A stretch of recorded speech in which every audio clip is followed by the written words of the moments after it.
गुजरते वक्त के साथ एक बात तो समझ आ गई, वक्त बीतेगा, लोग बदलेंगे, साथ छूटेगा, सपने टूटेंगे, तुम अकेले पड़ोगे, बिखर जाओगे, पर तुम्हें संभालने के लिए कोई नहीं आएगा।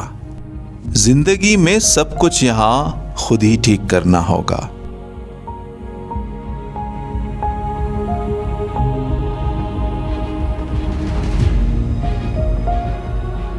अस्सलामुअलैकुम, कैसे हैं आप सब लोग। उम्मीद करता हूं आप बिल्कुल खैरियत से होंगे। जनाब, खिज़ां का मौसम लौट आया, पहाड़ों पर बर्फ गिरने लगी। वो दरख्त जो कभी हरे हुआ करते थे, उन्होंने अपने रंग बदलना शुरू कर दिए।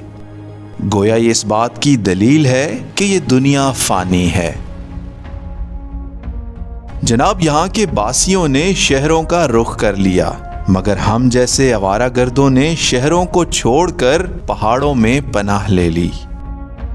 समझ तो गए होंगे कि मौसम खिज़ां का सफर शुरू हो गया। तो मुलाहिज़ा कीजिए आज की कहानी।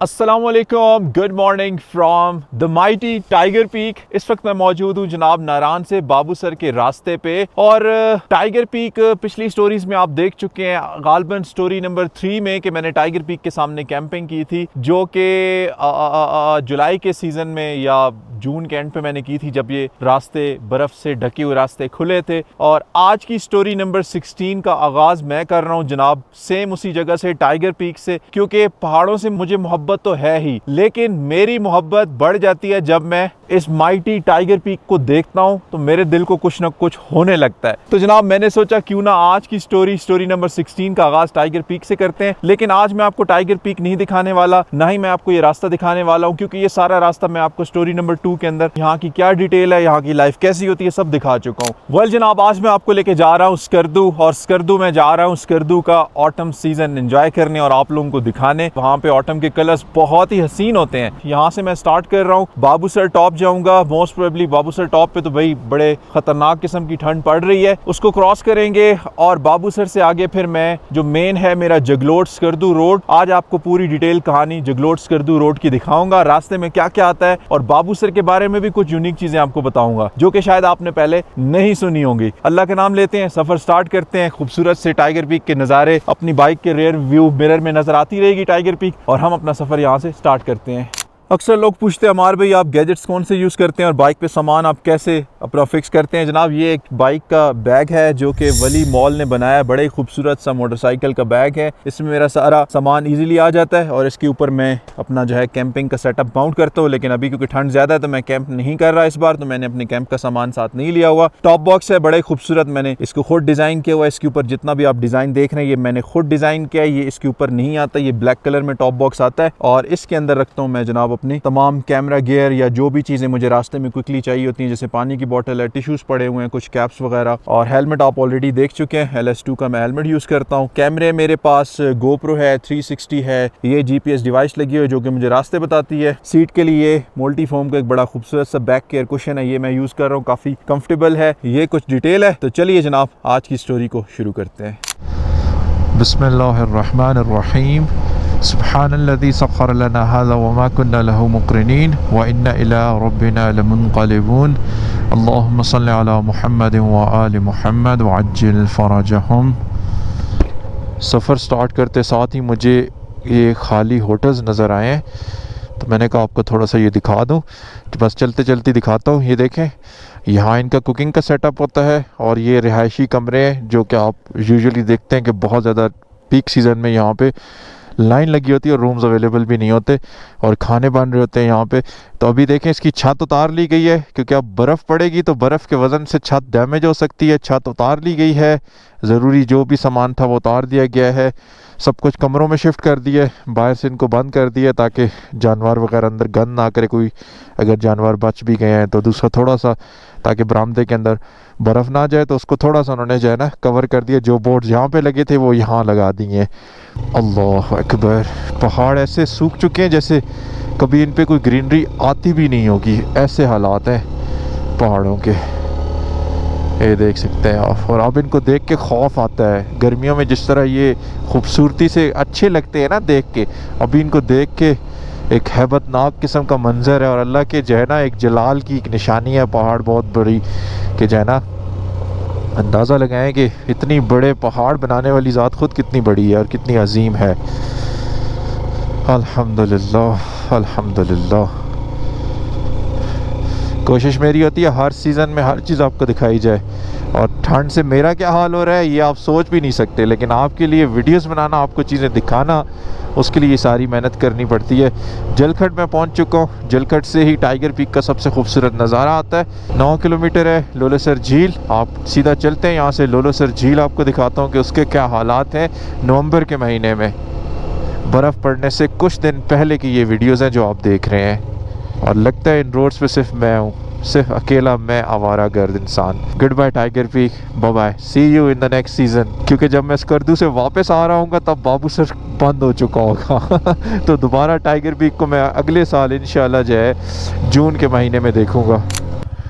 यहाँ से जो रिफ्लेक्शन आ रही है ना, I just love it. Colour check किया कितना खूबसूरत ग्रीन नज़र आ रहा है और उसके बाद पहाड़ों का इसमें रिफ्लेक्शन आ रही है ना, तो ये पूरी झील जो है वो काली नज़र आ रही है। आप सोच रहे होंगे मैं रोड के बीच में, रास्ते के बीच में क्यों रुक गया हूँ, ये चेक आपको दिखाने के लिए।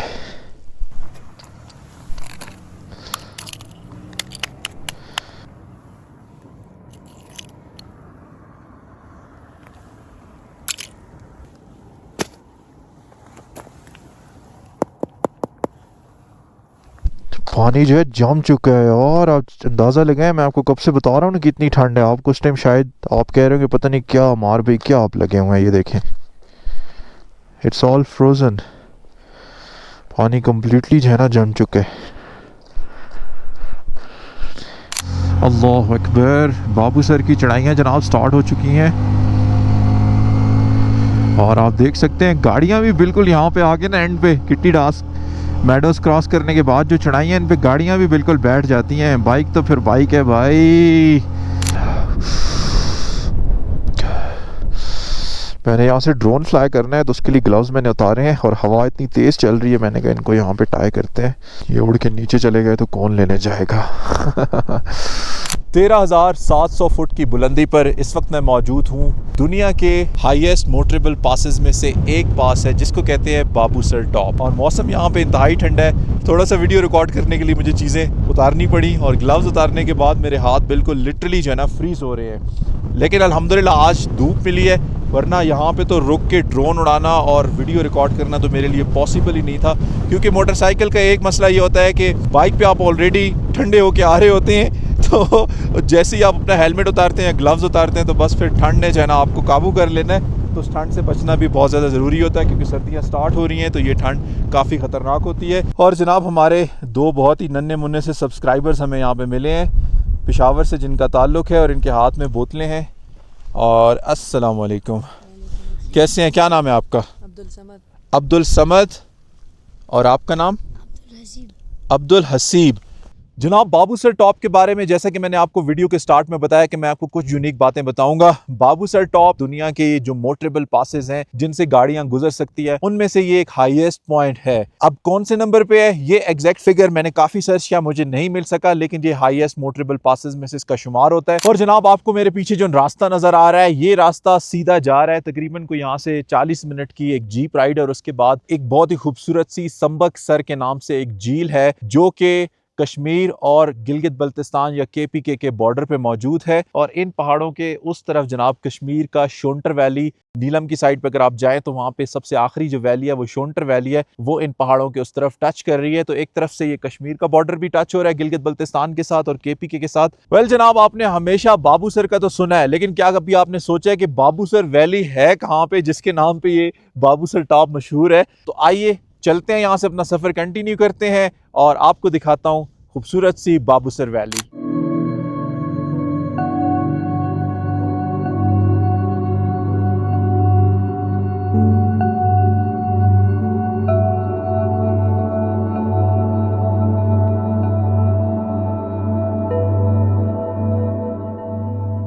सतह समंदर से 13,691 फुट बुलंद बाबूसर टॉप, जिसका पुराना नाम बाबर टॉप था। कहा जाता है कि 16वीं सदी में मुगल सल्तनत के बादशाह ज़हीरुद्दीन बाबर का यहाँ से गुजर हुआ और तब से इस जगह का नाम बाबर टॉप पड़ गया।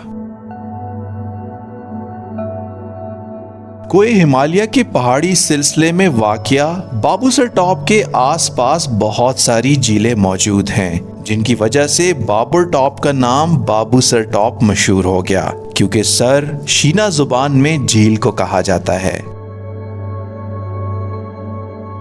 जनाब बाबूसर टॉप को गेटवे ऑफ गिलगित बल्तिस्तान भी कहा जाता है, क्योंकि यहाँ से आगे दुनिया के 3 बड़े पहाड़ी सिलसिलों हिमालय, कराकोरम और हिंदू कुश के दरमियान वाक़या गिलगित बल्तिस्तान का इलाका शुरू हो जाता है।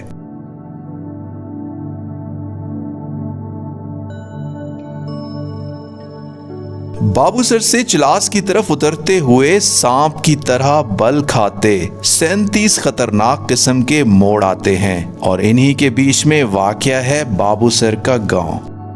आइए आपको दिखाता हूं।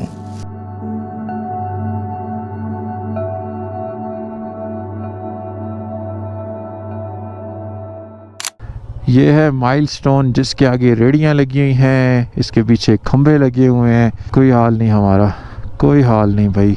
एज अ नेशन कुछ भी हम कर सकते हैं। अबे यार माइलस्टोन को तो छोड़ दो यार, उसको तो सही रहने दो ना। बाबूसर के ये जो 37 टर्न्स हैं ना, 37 मोड़े हैं बाबूसर टॉप की। इन मोड़ों को जनाब हमने उतर के नीचे जाना है और ये बहुत ख़तरनाक मोड़े हैं, स्पेशली गाड़ियों के लिए, क्योंकि गाड़ियों की जहाँ पे ना ब्रेक्स जो है ना वो गर्म हो जाती हैं, तो गाड़ियों की ब्रेक फेल हो जाती है और बहुत ज़्यादा हादसात होते हैं। अल्लाह हम सबको महफूज रखे ऐसे हादसात से, और बहुत एहतियात करनी चाहिए। और बड़े एहतियात से जो है ना हम नीचे उतरेंगे सीधा बाबूसर वैली, जिसका मैंने आपको कहा है कि आपको दिखाऊंगा। तो जैसे ये 37 टर्न्स जो मैंने आपको बताएं ये ख़त्म होंगे और बल्कि टर्न्स के बीच में जो है बाबूसर वैली शुरू हो जाएगी, बड़ा ही खूबसूरत। अभी थोड़ा सा नीचे चलते हैं तो मैं आपको वहाँ से दिखाता हूँ, नज़र आएगा बाबूसर का खूबसूरत सा गांव, और जिसका टॉप जो है इतना ठंडा है और उसका जो है गांव इंतहाई गर्म। क्या बात है। नारान से बाबूसर टॉप आते हुए इतनी ज़्यादा चढ़ाइयाँ नहीं हैं, लेकिन अगर आप चिलास से बाबूसर टॉप की तरफ चढ़ते हैं ना तो ये बहुत ज़्यादा चढ़ाइयाँ हैं और बहुत ख़तरनाक भी हैं, क्योंकि इसमें हमेशा जो है ना गाड़ियाँ आके एंड में रुक जाती हैं, तो यहाँ मोमेंटम बना के जो है ऊपर की तरफ जाना पड़ता है। और सेम जनाब उतराइयों का सीन है। यहाँ वाली उतराइयाँ जो है उस तरफ वाली उतराइयों से ज़्यादा ख़तरनाक हैं, क्योंकि ये बिल्कुल ऐसे स्टीप उसमें जो है ना उतराइयाँ हैं, तो इनमें बहुत ज़्यादा एहतियात करनी पड़ती है। जो जर्द रंग के मैं आपको लोलो के फूल बता रहा था ना, ये सारे वही फूल है जो कि अब सूख चुके हैं और पहाड़ों को खूबसूरत सा कलर दे दिया इन फूलों ने, बहुत आला। काफ़ी ज़्यादा मैं नीचे उतर आया हूँ और ये जो आपको नीचे इन जो है ना कलरफुल छतें नज़र आ रही हैं ना रंगीन, ये सारा है जनाब बाबूसर वैली। चेक करें ये जितने घर नज़र आ रहे हैं ना, अब जो हाइट वाले एरियाज़ हैं लोग खाली करके नीचे जा चुके हैं, तो वो नीचे दूर तक वो टावर भी लगे हुए हैं, एस्कॉम का टावर लगा हुआ है, वहाँ तक ये सारा जो है ये बाबूसर वैली है, बाबूसर का गांव है। अल्हम्दुलिल्लाह, शुक्र अल्लाह का, खैर खैरियत से मैं नीचे उतर आया हूँ। 37 टर्न्स मैंने कंप्लीट कर ली हैं और मैं नीचे पहुँच चुका हूँ। और ये है जनाब बाबूसर का छोटा सा गाँव। और इस एरिए के अंदर बाबूसर से लेके बाबूसर टॉप से लेके चिलास के 0 पॉइंट तक 2 बड़े इलाके आते हैं। इनमें से एक बाबूसर वैली है और दूसरे का नाम है जनाब दालैन वैली। तो ये 2 बड़े आते हैं। पहले आता है बाबूसर वैली, जिसमें से हम अभी गुज़र रहे हैं, और फिर आगे जाके जब बिल्कुल रोड सीधी हो जाएगी तो वहाँ पे दालैन वैली आएगी। जब से हमने सफ़र स्टार्ट किया, आज की स्टोरी को स्टार्ट किया है, इस हाईवे का नाम है नेशनल हाईवे 15, जिसको मानसेरा नारान जलखट चिलास रोड कहा जाता है। और ये स्टार्ट होती है जनाब मानसेरा बाईपास से और सीधा जो है ये चिलास के 0 पॉइंट तक जाती है। जितने भी सारे एरियाज़ हैं, बालाकोट हो गया बीच में, बालाकोट के बाद पारस, केवाई, कागान, नारान, और वहाँ से फिर आगे बाबूसर टॉप, और फिर नीचे बाबूसर, और चिलास 0 पॉइंट पे जाके जनाब ये काराकोरम हाईवे 35 के साथ मिल जाती, नेशनल हाईवे 35 के साथ। और जैसे ही आप बाबूसर टॉप से नीचे उतरते हैं ना, तो बाबूसर की जो बर्फ़ पिघलती हुई उसका जो पानी है वो दो तरफ गिरता है। एक तरफ जो है नारान वाली साइड पे गिरता है, जो कि आगे जाके लोलसर झील बनाता है। फिर लोलसर झील से जो है दरिया कुनहार की शुरुआत होती है, और एक तरफ जो है बाबूसर की तरफ भी गिरता है द्यामर वाली साइड पे, जो कि ये जाता जाता इवेंचुअली जो है चिलास 0 पॉइंट के मकाम पे ये जो है दरियाए सिंध के अंदर जाके जो है ये गिरेगा। तकरीबन मुझे 45 मिनट्स लगे हैं बाबूसर से नीचे उतरकर चिलास 0 पॉइंट पहुंचने तक, और ये मैं पहुंच गया जनाब बाबे बाबूसर पर। और ये है जनाब बाबे बाबूसर, लेफ़्ट साइड पे काराकोरम हाईवे जो कि चिलास से आ रही है, और यहाँ से जो है मैं सीधा जाऊँगा टूवर्ड्स रायकोट ब्रिज। 0 पॉइंट के बाद पहला इलाका आ गया है जनाब, इसका नाम है गिनी, और इंतहाई गर्म इलाके हैं ये। और ये सब कुछ जो पहना हुआ मुझे ये इरिटेट कर रहा है, मुझे गर्मी लग रही है। लेकिन आगे किसी मार्केट में जो है हम ब्रेक करेंगे, वहाँ से कुछ खाना पीना भी करना है, क्योंकि सुबह से कुछ ख़ास नाश्ता नहीं हुआ, चाय मिली ही नहीं है यार, सब कुछ बंद पड़ा हुआ था। ओह यस, यहाँ पे मुझे लगता है मेरे मतलब की कोई चीज़ मिलने वाली है यहाँ पे। ओए होए, सिर्फ और सिर्फ सेब है यार। गिनी के मकाम पे मैं इस वक्त रुका हूँ, और एक शॉप है, ड्राई फ्रूट की दुकान है। क्या नाम है भैया आपका? शाह फरमान भाई हैं, कैसे हैं? और सेब धुल गया है, अब सेब खाते हैं। जैसे कि मैंने आपको बताया कि मैंने सुबह से कुछ नहीं खाया हुआ, और अभी बहुत ज़्यादा भूख लग गई थी, तो मैंने कहा यार फ्रूट ही सबसे बेस्ट है। तो फ़िलहाल ये सेब खाते हैं, यहाँ से सेब मिला है, और इसको खाते हैं। ये लोकल है यहाँ का? अच्छा, कोई नाम ये है इसका अलग, या बस सेब ही बोलते हैं? 5 स्टार सेब है जनाब ये गिनी के मकाम का, और सेब खाते हैं, थोड़ी सी एनर्जी आएगी, फिर सफ़र को जो है कंटिन्यू करते हैं।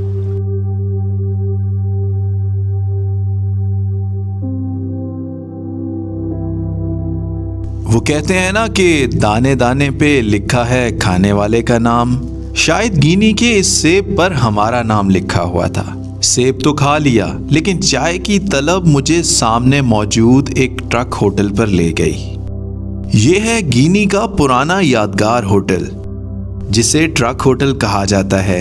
इसके बारे में मशहूर है कि ये होटल 50 साल पुराना है। यहाँ रोज सैकड़ों की तादाद में ट्रक आकर रुकते हैं। ड्राइवर हजरात यहाँ पर चाय पीते और खाना खाते हैं। रात की तारीकी हो या दिन का उजाला, ये होटल 24 घंटे खुला रहता है, और यहाँ पर बैठे हर शख्स के पास जिंदगी की कोई ना कोई दिलचस्प कहानी मौजूद है, जो वो यहाँ बैठे चाय की चुस्कियों के साथ एक दूसरे को सुना रहे होते हैं।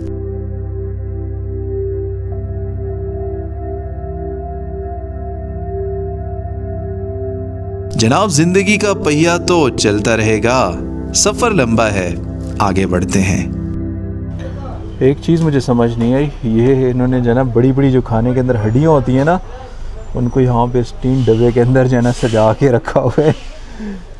अल्लाह अकबर, क्या मट्टी मट्टी कर दिया है भाई। गिनी से मैं निकल आया हूँ जी, और कैसा लगा आपको होटल? मुझे बड़ा मज़ा आया वहाँ बैठ के। एक तो गर्मी मुझे लगी हुई थी, तो वहाँ मैं रिलैक्स हो गया। मैंने एक्स्ट्रा लेयरिंग जो है वो मैंने हटा दी, ख़त्म कर दी। ऊपर से एक्स्ट्रा चीज़ें जितनी पहनी हुई थी, जो बाबूसर की ठंड के लिए पहनी थी, वो मैंने उतार दी। यार ये तो 1 मिनट के अंदर मैं तबाह हो जाऊँगा। अल्लाह अकबर, अल्लाह अकबर, मैं गया।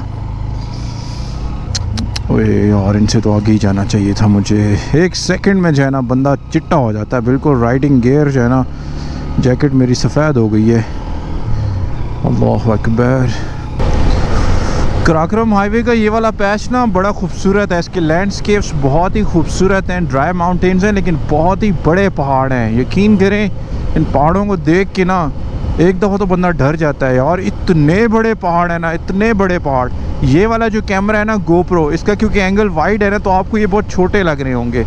तो जो बात मैं कर रहा हूँ हो सकता है फुटेज जो है, वीडियो फुटेज उस चीज़ को जस्टिफाई ना करे, लेकिन ये पहाड़ बहुत बड़े हैं। ये वाला जो पैच है ना ये बड़ा सीनिक है, थोड़ा सा ख्वारी वाला होता है, गर्मी की वजह से जो है काफ़ी गर्म एरिया है ये। अभी इवन सर्दी आपको दिखाया कि बाबूसर पे कितनी थी, और यहाँ पे आके मुझे एक्स्ट्रा जो चीज़ें पहनी हुई थी वो उतारनी पड़ी, और स्टिल मुझे अभी भी गर्मी फ़ील हो रही है कि इन ग्लव्स के अंदर भी जो है ना मुझे फ़ील हो रहा है कि गर्मी है। लेकिन यार यहाँ के व्यूज़ ना बहुत ही आला हैं, बहुत आला। यहाँ से जगलोट स्कर्दू रोड पे एंटर होने के लिए मुझे तकरीबन 1 घंटा 45 मिनट चाहिए। वहाँ पहुँचने तक तकरीबन 4:15 के आसपास मैं जगलोट स्कर्दू रोड पे एंटर होऊंगा। बस उसके बाद फिर अल्लाह खैर करे, लेट्स सी आगे क्या होता है। होना तो वही है जो अल्लाह को मंजूर है। थोड़ा तेज़ भी चलना है लेकिन एहतियात के साथ, ताकि रात तक मैं स्कर्दू पहुँच जाऊँ।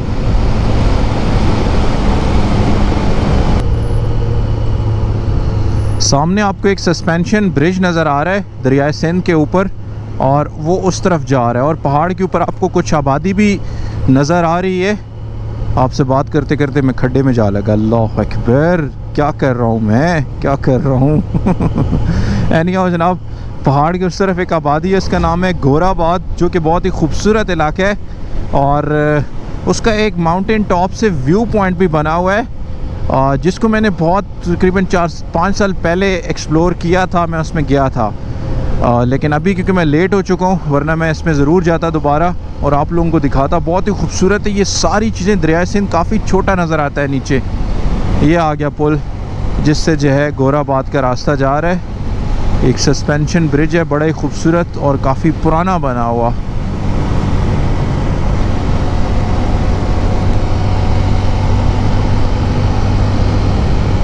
ये आ गया जनाब बोनरदास। काफ़ी बड़ा इलाका है इस रोड पे, चलास से रायकोट के दरमियान, और मैं अक्सर यहीं पे रुक के जो है ना यहाँ से फ्रूट्स वगैरह लेता था। ये सामने एक होटल आ गया, इसकी चाय बहुत मज़े की है। ये जहाँ पे जैज़ लिखा हुआ है ना, चाय पकोड़े, ये वाला होटल, इसकी चाय बहुत मज़े की है। और यकीन करें ये बंदा 40 रुपए का चाय का कप देता है। आजकल के दौर में भी 40 रुपए का चाय का कप देता है, और इतनी मज़े की चाय बनाता है, सही खालिस दूध से बनी हुई चाय, और मज़ा आ जाता है। यार मैंने बहुत कुछ दिखाना था आपको इस रास्ते में। मैंने प्लान पूरा किया था कि स्टोरी 16 में मैं आपको ये पूरे रास्ते के लेफ़्ट राइट जो विलेजेस आते हैं, वैलीज़ आती हैं, उनके बारे में बताऊंगा।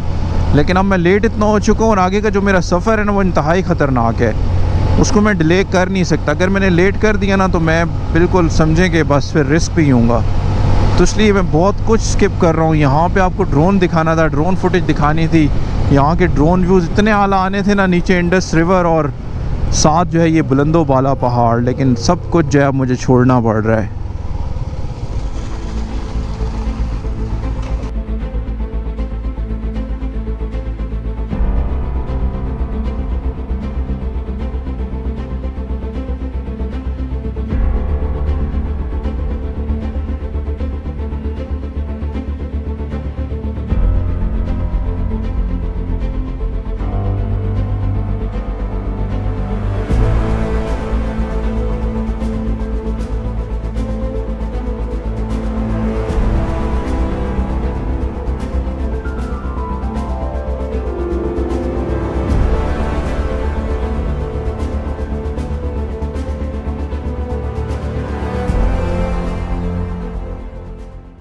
शाम के बज रहे हैं जनाब 5, और मैं इस वक्त पहुंच चुका हूं अपने होटल में जगलोट में, और मैंने फाइनली फ़ैसला कर लिया कि मैं जगलोट में रुक रहा हूं। क्योंकि जैसे कि मैंने आपको बताया कि मेरा प्लान स्कर्दू जाने का था, और मैं चाहता था कि मैं आपको JSR जो कि जगलोट स्कर्दू रोड है वो कंप्लीट डिटेल से दिखाना चाहता हूँ। उसके बारे में कुछ मज़े की चीज़ें हैं जो मैं आपको दिखाना चाह रहा था। मसला ये है कि मैं यहाँ पहुँचा हूँ 4:30 बजे, और यहाँ से स्कर्दू का जो सफ़र है वो तकरीबन 3 घंटे का है। अगर मैं सफ़र करता भी तो 1 घंटे के बाद रात हो जानी थी, और फिर रात के अंधेरे में एक तो उस रोड पे ट्रैवल करना ख़तरनाक है, बहुत ही रिस्की है, जो कि मैं नहीं करना चाहता था। और दूसरी बात यह कि क्योंकि मैंने आपको जगलोट स्कर्दू रोड अच्छे से दिखाना है, तो रात हो जाती तो फिर मैं कुछ आपको दिखा ना पाता, तो इसलिए मैंने फाइनली ये फ़ैसला किया कि मैं आज जगलोट में स्टे कर लेता हूँ। सो जनाब, कल सुबह यहाँ से फ्रेश होकर उठेंगे और पूरा जगलोट स्कर्दू रोड एक्सप्लोर करते हुए हम स्कर्दू पहुँचेंगे। मेरे पीछे आपने नांगा पर्वत का व्यू तो देख ही लिया होगा। अभी मैंने दूसरी तरफ मुँह कर लिया और मुझे सामने जो है मुर्शिद का दीदार देखना मिल रहा है। बहुत ही कमाल की यहाँ से नांगा पर्वत की चोटी नज़र आ रही है। और इस टाइम क्योंकि सनसेट हो रहा है ना, तो बड़ी कमाल की उसके ऊपर सूरज की रोशनी पड़ रही है। और यार क्या ही कमाल गोल्डन पीक यहाँ से नज़र आ रही है। दिल करता है यहाँ पे अपनी कुर्सी लगाऊं और जब तक सनसेट नहीं हो जाता यहाँ बैठ के इसको देखूं और कोशिश करूं आप लोगों के लिए टाइम लैप्स अगर रिकॉर्ड कर सका तो वो भी रिकॉर्ड करता हूँ। यार मैग्निफिसेंट, सो ब्यूटीफुल। मैं जितनी तारीफ़ करूँ कम है। शायद कैमरा आपको वैसे ना दिखा सके, लेकिन इस टाइम यहाँ से बहुत ही कमाल का नज़ारा है। मुलाहिज़ा फरमाइए।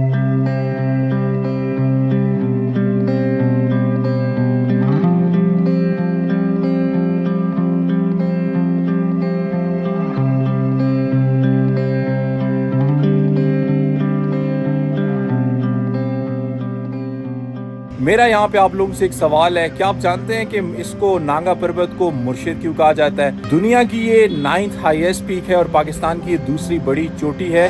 हिमालयन पहाड़ों की रेंज में इसका शुमार होता है। इसको मुर्शिद क्यों कहा जाता है? जनाब, ट्रैवलर्स की जुबान में, ट्रैवलर्स प्यार मोहब्बत की जुबान में जो है ना, इस पहाड़ को मुर्शिद कहते हैं, क्योंकि जैसे ही आप गिलगित बल्तिस्तान इंटर होते हैं तो ये पहली चोटी है जो अपना दीदार आपको करवाती है। 8000 मीटर से बुलंद चोटियों में इसका शुमार होता है, तो इस वजह से जनाब इसको मोहब्बत में मुर्शिद का नाम दिया गया है। तो जनाब आप भी मुर्शिद का दीदार करें, मैं भी यहाँ बैठ के मुर्शिद का दीदार करता हूँ और कोशिश करूँगा कि यहाँ से रात के टाइम भी मुर्शिद की एक अच्छी सी तस्वीर निकालूँ और आप लोगों के साथ शेयर करूँ।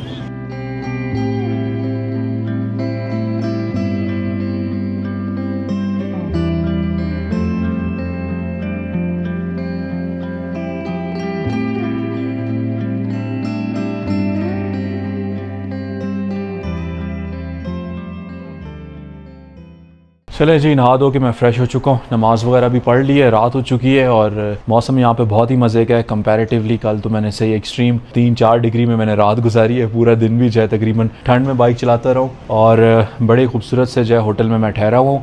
आप हमेशा शिकायत करते हैं कि हमारे भी आप रूम नहीं दिखाते, आइए आपको जल्दी से रूम भी दिखाता हूँ और अंदर रूम में क्या चल रहा है वो भी आपको दिखाता हूँ। इस होटल का नाम है जनाब रॉयल होटल जगलोट, जो कि जगलोट के मेन बाज़ार में ही है। आइए आपको रूम दिखाता हूँ। थोड़े से हालात रूम के, ये ट्विन जो है ना बेडरूम है मेरा और यहाँ पे आप देख सकते हैं कि मैंने एक्सटेंशन लगाई हुई है। ये मेरी बड़ी अच्छी सी जो है ना एक्सटेंशन है। इसके अंदर मेरी सारी USB ports fast charging support करती हैं, मेरी सारी डिवाइसेस चार्ज पे लगी हुई हैं। और मैं माइक कौन सा यूज़ करता हूँ ये भी आप अक्सर पूछते हैं, तो जनाब मैं ये माइक यूज़ करता हूँ DJI का माइक 2, जो कि अभी भी आप ऑडियो सुन रहे हैं DJI माइक 2 से है। इंटरकॉम डिवाइस चार्ज हो रही है, एयरपॉड्स चार्ज हो रहे हैं, फ़ोन्स चार्ज हो रहे हैं और बाकी कैमरे वगैरह सारा कुछ। साथ ही मेरी मैकबुक ऑन है, कुछ डाटा ट्रांसफ़र करना था मैंने वो कर लिया है और यहाँ सब कुछ मैस्ड अप हुआ है। जैकेट को क्लीन करना है, अभी हेलमेट को क्लीन करना है, जो गैजेट्स हैं उनको क्लीन करना है, क्योंकि आपने देखा है कि तत्ता पानी कि लैंडस्लाइड के एरिया के अंदर जो है ना मेरे आगे गाड़ियाँ थी और उन्होंने मेरी हालत बिल्कुल ख़राब कर दी थी।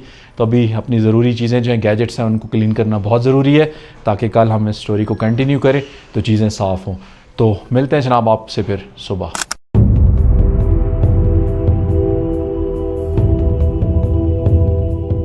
जगलोट, जिसका कदीम नाम साई था, हिंदू कुश के बर्फीले पहाड़ों से निकलने वाले साई नाले के अतराफ वाक़या। यूं तो एक छोटा सा शहर है, लेकिन तारीखी एतबार से काफी ज्यादा अहमियत रखता है।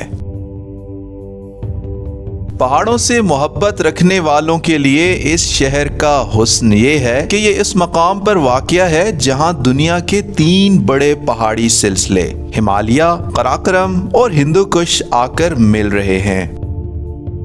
जनाब दरियाए गिलगित भी इसी मकाम पर अपनी बेरहम लहरों को दरियाए सिंध के हवाले करता है और ये वही शहर है जहां से स्कर्दू और गिलगित के रास्ते जुदा होते हैं। दरियाए सिंध के राइट साइड पर जगलोट, जबकि लेफ्ट साइड पर जिला अस्तोर का बूंजी गांव है। जनाब ज़माना कदीम में बूंजी यागिस्तान का आखिरी इलाका था। अब यागिस्तान क्या है, इसके लिए अम्मार बाइकर स्टोरी नंबर 13 मुलाहिजा कीजिए। 18वीं सदी तक बूंजी और जगलोट के दरमियान राब्ते का कोई जरिया नहीं था। 19वीं सदी के शुरू में ब्रिटिश गवर्नमेंट ने दरियाए सिंध में एक फेरी सर्विस का आगाज किया। याद रहे कि ब्रिटिश इंडिया को चाइना से मिलाने वाला ये वाहिद रास्ता कश्मीर से होता हुआ बुर्जिल टॉप से अस्तोर और फिर बूंजी के मकाम पर दरियाए सिंध को क्रॉस करके गिलगित और यहाँ से चाइना को आपस में मिलाता था। सन 1893 में princely state of Jammu and Kashmir के महाराजा प्रताप सिंह ने दरियाए सिंध के ऊपर पहला सस्पेंशन ब्रिज तामीर करवाया, जिसके लिए स्टील की रोप्स इंग्लैंड से मंगवाई गई थीं। प्रताप पुल के नाम से मशहूर ये तारीखी पुल आज भी जगलोट के मकाम पर मौजूद है। इस पुल का आज़ादी गिलगित बल्तिस्तान में बहुत अहम किरदार रहा है, जिसकी तफसील नेक्स्ट स्टोरी में बताऊंगा। अल्लाह हाफिज।